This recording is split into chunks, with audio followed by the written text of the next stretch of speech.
बहुत समय पहले उत्तर भारत के एक घने जंगलों के बीच एक गांव बसा था कालेवन।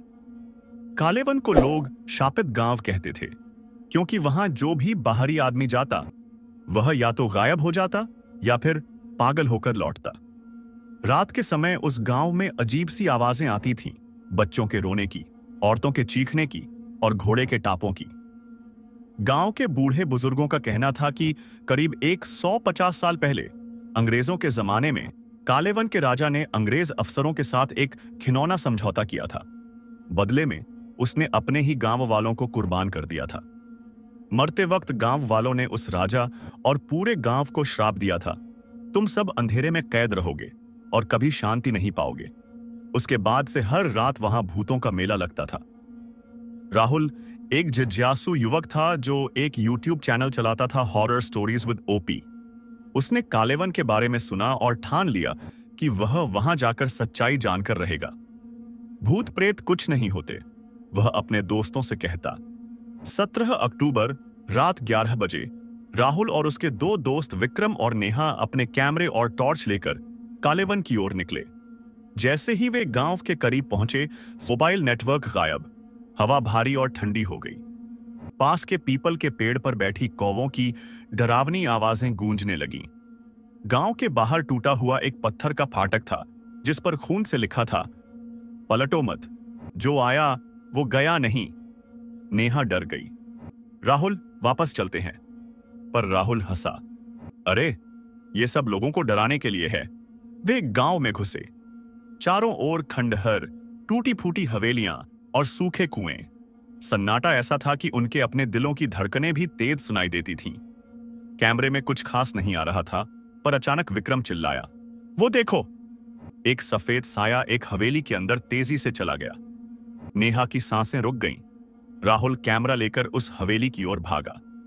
हवेली के अंदर का खौफ, हवेली के अंदर गुप्त अंधेरा था। टॉर्च की रोशनी से दीवारों पर उभरे खून के हाथों के निशान दिख रहे थे।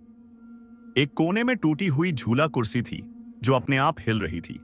हवा बिल्कुल भी नहीं थी। अचानक विक्रम को किसी ने पीछे से खींचा। उसने चिल्लाकर राहुल को पुकारा, लेकिन आवाज अजीब सी दब गई, जैसे किसी ने उसका गला दबा दिया हो। राहुल पीछे मुड़ा, विक्रम गायब था।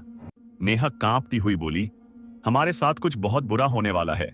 हवेली के बीचों बीच एक बड़ा लकड़ी का दरवाजा था जो आधा खुला था। नीचे तहखाने की सीढ़ियां जाती थीं। राहुल ने नेहा का हाथ पकड़ा। हमें देखना चाहिए कि नीचे क्या है। सीढ़ियां पुरानी थीं, हर कदम पर चरमरा रही थीं। नीचे पूरा तहखाना जला हुआ था, जैसे किसी ने वहां आग लगाई हो। एक कोने में एक बड़ा दर्पण रखा था, पर दर्पण में उनका प्रतिबिंब उल्टा था, विकृत खून से सना हुआ। राहुल जैसे ही दर्पण के पास पहुंचा, अचानक उसमें से एक काली परछाई निकली और नेहा को खींचने लगी। नेहा चीखी, राहुल बचाओ! राहुल ने उसका हाथ पकड़ा, पर नेहा धुंधली होती गई और गायब हो गई। अकेला राहुल। अब राहुल अकेला था। उसने अपने कैमरे की स्क्रीन चेक की। आप रिकॉर्डिंग कर रहा था। स्क्रीन पर शब्द उभरे, तुमने चेतावनी को अनदेखा किया, अब तुम भी हमारे साथ रहोगे, हमेशा के लिए। राहुल डर से कांपने लगा, पर उसने हार नहीं मानी। भागते हुए वह गांव से बाहर जाने लगा, पर जितना दौड़ता उतना ही गांव लंबा खिंचता जाता। हर घर की खिड़कियों से सड़े हुए चेहरे झांक रहे थे। पीछे से घोड़ों की टापों की आवाजें बढ़ती जा रही थीं। राहुल ने मुड़कर देखा, एक काली घोड़ी बिना सिर वाले सवार के साथ उसकी ओर दौड़ी चली आ रही थी। राहुल गिर पड़ा। घोड़ी का सवार उसके पास आया, हाथ में एक चमचमाती तलवार। वह गूंजती आवाज में बोला, अब तू भी हमारा हिस्सा है। जैसे ही उसने तलवार चलाई, राहुल की आंखें बंद हो गई थी। अगले दिन जब पुलिस गांव पहुंची तो वहां पर एक टूटा फूटा कैमरा पड़ा हुआ था। कैमरे की स्क्रीन पर एक वीडियो चल रही थी। वीडियो में राहुल, विक्रम और नेहा दिख रहे थे। पर जैसे जैसे वीडियो आगे बढ़ा, तीनों के चेहरे गलते जा रहे थे, और फिर सिर्फ चीखें और फिर अंधेरा। कालेवन आज भी वही है। अगर तुम कभी वहां जाने की हिम्मत करो तो याद रखना, पलटना मत। राहुल, विक्रम और नेहा तीनों को लोग भूले नहीं थे। कालेवन गांव का किस्सा अब शहर भर में फैल चुका था। कई यूट्यूबर, पत्रकार और जिज्ञासु लोग वहां जाकर गायब हो चुके थे। सरकार ने गांव के चारों ओर लोहे की बाड़ लगा दी थी। उस पर लिखा था, खतरा, प्रवेश वर्जित।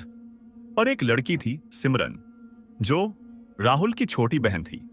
उसे विश्वास नहीं था कि उसका भाई यूं ही कहीं गायब हो सकता है। अगर राहुल अब भी कहीं है तो मैं उसे वापस लाकर रहूंगी, उसने खुद से वादा किया। अक्टूबर की एक काली रात सिमरन अपने दोस्तों आदित्य और प्रिया के साथ निकली। उनके पास थे कैमरे, टॉर्च, नक्शा और कुछ हनुमान चालीसा की किताबें। दिल में डर था, पर भाई के लिए हिम्मत भी थी। रात के 12 बजे वे कालेवन की सीमा पर पहुंचे। हवा थमी हुई थी। अचानक पेड़ झूमने लगे। लोहे की बाड़ अपने आप खुल गई, जैसे गांव उन्हें अंदर बुला रहा हो। सिमरन ने कांपती आवाज में कहा, भाई, अगर तुम सुन सकते हो तो कोई संकेत दो। अगले ही पल एक लाल रंग की रोशनी दूर एक हवेली से चमकी। वही हवेली जिसमें राहुल गया था। तीनों चुपचाप हवेली में दाखिल हुए। सब कुछ वैसा ही था, टूटी कुर्सी, खून के धब्बे और तहखाने का दरवाजा। पर इस बार हवेली में कुछ बदला हुआ था। दीवारों पर लिखे थे नए शब्द। छूटने का रास्ता एक है, सच्चाई कुर्बानी मांगती है। नीचे तहखाने से किसी के रोने की आवाज आ रही थी। सिमरन का दिल जोर से धड़कने लगा। वह चिल्लाई, भाई! तहखाने में भयानक मंजर था। वे नीचे उतरे। नीचे का माहौल बर्फ जैसा ठंडा था। जमीन पर कई अधजले कंकाल पड़े थे। बीच में एक बड़ा दर्पण था, जो अब काला पड़ चुका था। अचानक दर्पण में धुंधली परछाइयां उभरने लगीं। राहुल, विक्रम और नेहा। लेकिन उनके चेहरे बिगड़ चुके थे, आंखें सफेद, मुंह से खून बहता हुआ। सिमरन चीखी, भाई, क्या तुम मुझे सुन सकते हो? राहुल की आत्मा कांपती आवाज में बोली, भाग जा सिमरन। ये जगह अब हमारी कैद है। हमें बचा सकती हो, लेकिन कीमत चुकानी होगी। दर्पण के सामने एक किताब रखी थी, मुक्ति ग्रंथ। उसे खोलने पर लिखा था, अगर किसी जीवित ने स्वयं को बलिदान कर दिया तो फंसी आत्माएं मुक्त होंगी। आदित्य डर के मारे पीछे हट गया। प्रिया चिल्लाई, सिमरन, मत करो, ये पागलपन है। लेकिन सिमरन ने भाई की आंखों में झांका दर्द, भय और मदद की गुहार। उसने मन ही मन भगवान को याद किया, अपनी कलाई काटने को तैयार हो गई।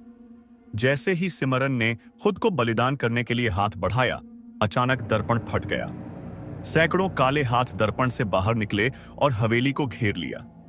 एक तेज गर्जना हुई, तुमने अपनी भलाई के लिए कुर्बानी दी, आत्माएं मुक्त होंगी। लेकिन कुछ बाकी रहेगा। सिमरन की आंखें बंद हो गईं। एक भीषण अंधेरा उसे निगलने लगा। अगली सुबह गांव पूरी तरह से उजला और शांत था। कालेवन अब साधारण गांव जैसा दिख रहा था, न टूटे हुए घर, न खून के निशान। लोग कहते हैं कि एक चमत्कार हुआ था। पास के मंदिर में 3 लोग मिले, राहुल, विक्रम और नेहा, बिल्कुल सामान्य अवस्था में।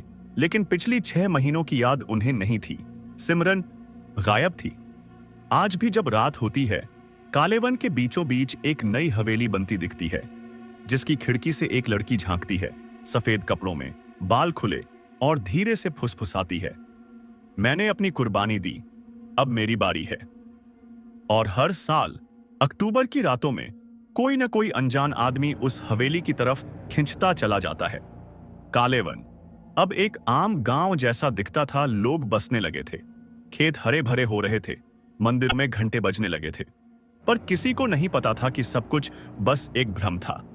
सच्चाई यह थी कि सिमरन की आत्मा अब गांव की सबसे बड़ी ताकत बन चुकी थी। वो अब एक प्रेत रानी थी, सुंदर लेकिन खतरनाक।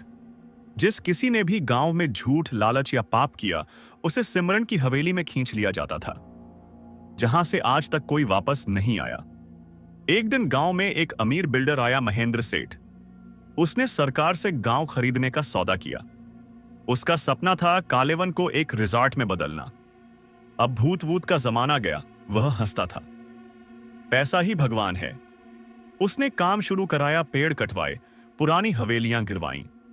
लेकिन वह यह नहीं जानता था कि हर पेड़, हर पत्थर पर सिमरन की नजर थी। एक रात महेंद्र सेठ के मजदूरों ने बताया कि काम करते करते किसी अदृश्य हाथ ने उनके औजार छीन लिए। किसी को छोटी से खींचा गया, किसी के कान में किसी औरत के रोने की आवाजें आईं। कई मजदूर डरकर भाग गए। महेंद्र ने इसे अंधविश्वास कहकर अनदेखा कर दिया। वह गरजा, मैं खुद जाकर देखता हूं। रात के 3 बजे महेंद्र अकेला अपनी जीप लेकर हवेली के पास पहुंचा। जैसे ही उसने कदम रखा, हवेली अचानक से नजर आई, वैसी ही टूटी फूटी, पर अब उसमें सफेद धुंध चारों तरफ थी। हवेली के दरवाजे अपने आप खुल गए। महेंद्र ने अंदर घुसते ही अपने पैरों के नीचे कुछ महसूस किया, सूखे खून की गंध और बिखरी हुई चूड़ियां। दीवारों पर अब नया खून से लिखा था, तूने हमें फिर से जगाया है, अब तू भी हमारा होगा। तभी महेंद्र के सामने सिमरन प्रकट हुई, सफेद साड़ी में, बाल बिखरे, चेहरा आधा जला हुआ, पर आंखों में जिंदा आग। तूने हमारी शांति छीनी, अब तेरा अंत यहीं होगा। सिमरन की आवाज गूंजने लगी। महेंद्र पीछे भागा, पर दरवाजे अपने आप बंद हो गए। कई हाथ जले हुए, सड़े हुए दीवारों से निकलकर उसे पकड़ने लगे। महेंद्र चीखता रहा, गिड़गिड़ाता रहा, पर हवेली ने उसे निगल लिया। सुबह उसकी जीप बाहर खड़ी मिली, इंजन चालू, दरवाजा खुला, पर महेंद्र कहीं नहीं था। बस सीट पर खून से लिखा था, एक और पापी खत्म। इसके बाद कोई भी कालेवन में लालच, झूठ, धोखा या पाप लेकर घुसा तो वह हवेली का हिस्सा बन जाता। गांव के लोग अब हर नए आगंतुक को चेतावनी देते हैं, सच्चे दिल से आओ या लौटने का रास्ता भूल जाओगे। राहुल, विक्रम और नेहा ने मिलकर कालेवन को बचाने का प्रण लिया। अब वे गांव के संरक्षक हैं और हर अमावस की रात मंदिर में सिमरन के लिए दीपक जलाते हैं। वे जानते हैं, सिमरन अब कालेवन की देवी है, रक्षक भी, विनाश भी। कालेवन अब एक रहस्यमय तीर्थ स्थल बन चुका था, जहां लोग मन्नतें मांगने आते थे, पर सच्चाई यह थी, यह गांव एक जीवित आत्मा बन चुका था। हर पेड़, हर पत्थर, हर दीवार सिमरन के जादू में बंधे हुए थे। राहुल, विक्रम और नेहा अब गांव के बुजुर्ग बन चुके थे, पर आज भी हर अमावस की रात हवेली से घंटों और शंखों की आवाजें आती थीं, मानो कोई अनजाना यज्ञ चल रहा हो।